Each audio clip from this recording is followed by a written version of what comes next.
F-35 전투기 도입 전부터 시작해 과거부터 논란이 많았던 미국산 전투기의 부품 공급안 문제가 결국 터지고야 말았습니다.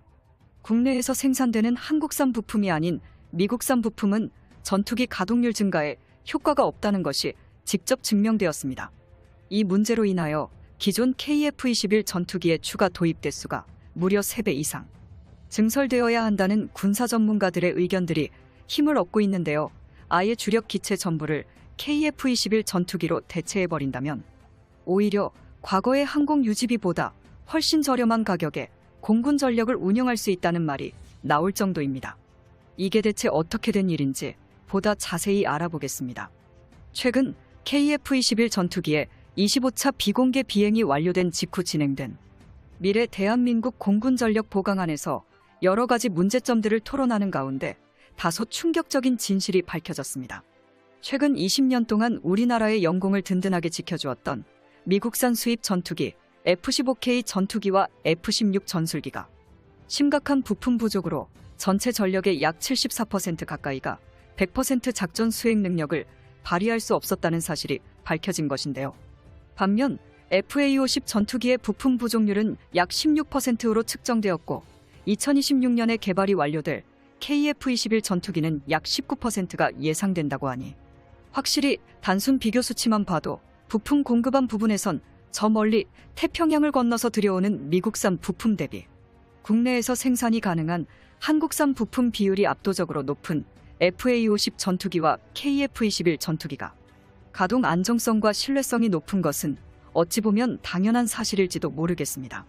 곧 양산될 KF-21과 KF-21 개량 사업과 동시에 전투기 항전 장비의 국산화를 추진한다면 그동안 우리가 하지 못했던 규모의 경제를 통해 저렴한 예산으로 전투기를 개량하면서 우리 공군 전투의 가동률을 최대한 끌어올릴 수 있다는 게 한국항공 우주산업 측의 주장입니다. 또한 KF-21 보라매에 사용할 전자전 체계까지 한국이 독자 개발에 성공하면서 우리 기술진들 사이에서 F-15K와 KF-16의 전자전 체계 역시 모두 국산화가 가능하겠다는 확신이 생긴 것입니다.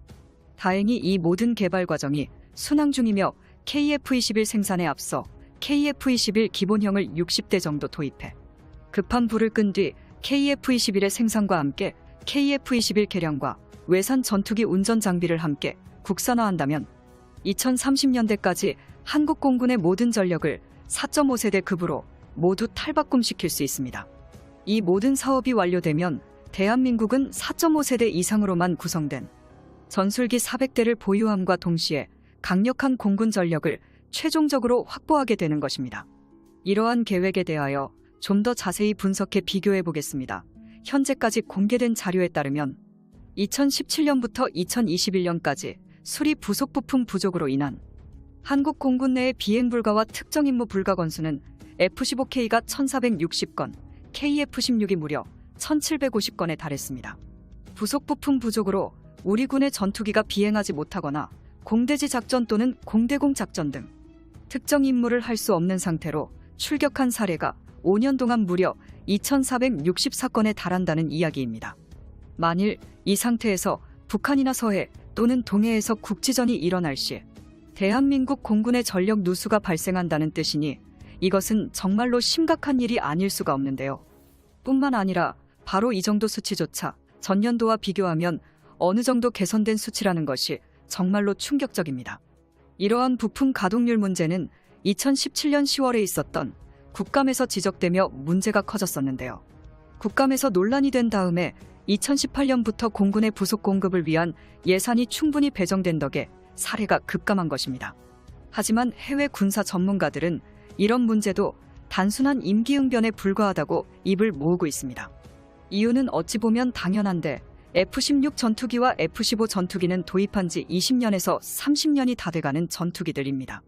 전투기 구식화에 따른 부속품 부족은 아무리 노력해도 해결할 수 없는 문제라는 것입니다. 전투기가 운영되는 수십 년 동안 전투기에 탑재된 수만 가지의 부품을 생산하는 기업들이 폐업하거나 혹은 기존에 생산하던 부품을 단종시키는 일이 비일비재하기 때문에 아무리 노력한들 우리가 외국산 무기를 사용하는 이상 전투기뿐만 아니라 모든 외산 무기의 가동률이 떨어지는 것을 피할 방법이 없다는 것입니다. 그런데 이제는 판이 바뀌었습니다. 바로 한국이 직접 부품을 생산할 수 있는 전투기 KF-21 보라매가 등장했기 때문입니다. 전문가들은 KF-21 보라매가 운영할 통합 전자전 내장화 사업과 국산 전자전 장비 도입을 추진하면 동시에 여러 문제를 해결할 수 있다고 말하며, 특히 KF-21의 경우 동시에 추진 중인 여러 사업이 함께 탄력을 받아 규모의 경제까지 늘려 해외 수출 시장에서 크게 활약할 수도 있는데요. 현재 공군에서는 최근에 있었던 F-16 추락 사건으로 조기 퇴역이 결정된 F-16 전투기를 메울 방법을 찾고 있다고 합니다. 가장 현실적인 방안은 곧 개발이 완료될 KF-21 전투기를 추가 배치하는 방법밖에 없습니다. 우리 공군이 140대를 목표로 개발 중인 KF-21 전투기는 마하 2.51을 기록한 초음속 다목적 전술기입니다. 또 8개의 극초음속 무장을 탑재할 수 있어 가격 대비 성능이 아주 좋은데요. 또 지난 2021년에는 카이가 스나이퍼 타겟팅 포드를 부착하는 시험에 성공하면서 극초음속 미사일까지 사용할 수 있게 됐습니다. 이 포드 장착으로 24시간 내내 전천 후 탐지 능력으로 레이저 유도 폭탄을 사용해 적을 정확하게 맞추는 것도 충분히 가능해집니다. 그만큼 공격 임무를 수행할 수 있는 영역이 제대로 된 전폭기보다 강력해집니다. 그런데 이것은 전제 조건이 있는데요. 이렇게 대대적인 사업을 하기 위해서는 적절한 기반 기술이 있어야 함은 물론이며 양산 단가를 낮출 수 있도록 항공기를 최대한 동시에 개량해야 한다는 것입니다. 이게 전부가 아닙니다. AIM-120C에서 AIM 수준의 중장거리 공대공 미사일을 장착하자는 이야기가 나오고 있습니다. 적의 레이더 유도 미사일을 교란하거나 적에게 대항하기 위해서는 강력한 전자전 장비와 미사일 무장창 성능 개량이 갖춰져야만 합니다. 사실 이런 기술과 방법은 이전부터 한국 기업을 충분히 활용할 수 있는 법이었습니다.